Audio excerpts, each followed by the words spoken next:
कि गांव की मिट्टी ने पूछा आज संसद के इस दरबार में, कि गांव की मिट्टी ने पूछा इस संसद के इस दरबार में, क्या फिर से लौटेगा ठेकेदार मजदूर के इस संसार में।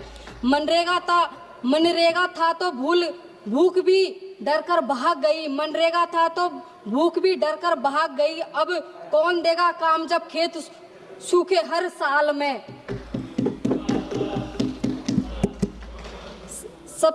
सबसे पहले मैं यह कहना चाहती हूँ कि राष्ट्रपिता महात्मा गांधी का सम्मान पूरे विश्व में किया जाता है। यह एक भाजपा की वरिष्ठ नेता या फिर विदेश के दौरे पर जब जाते हैं, वहां जाते हैं तो बापू की प्रतिमा पर फूल अर्पित करते हैं। यहाँ देश में उनकी जो सोच है को मिटाने की कोशिश की जा रही है। मैं सदन में बताना चाहूँगी कि ये चाहे कुछ भी कहें, ये कभी नेहरू हटाओ तो कभी गांधी को हटाओ, तो कभी इतिहास बदलो, कभी नाम बदलो। विगत 10 वर्षों से भाजपा सरकार में खुद ही यह कह रही है कि कोरोना के उपरांत में मात्र 7.61 परिवारों को ही साल में 100 दिन का रोजगार मिला है। अब यह कौन सा जो जादू की छड़ी है जो ग्रामीण में हर परिवार को यह प्रतिदिन 120 दिन का काम दे पाएंगे। अंत में मैं यह कहना चाहूँगी, दूसरी तरफ केंद्र सरकार 100% का अनुदान करती थी, जो अब घटाकर 60% हो गया है। अब 40% योगदान राज्य सरकार भी करेगी। इससे राज्य सरकार को इस आर्थिक का भी बोझ झेलना पड़ेगा।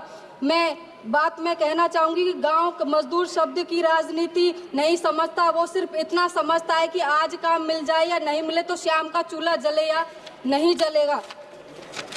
मैं कर रही हूँ सर।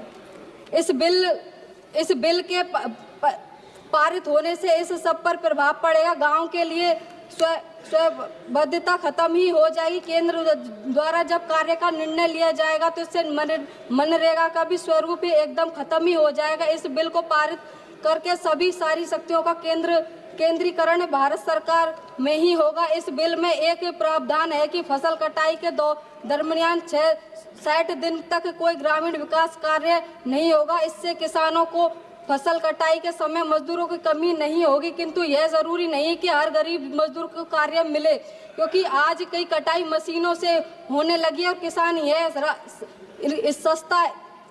यह किसानों को सस्ता पड़ता है। मजदूरों से काम करवाए तो ऐसे में तो गरीब किसान परिवार और ग्रामीण में आर्थिक की परेशानियों का सामना करना पड़ता है।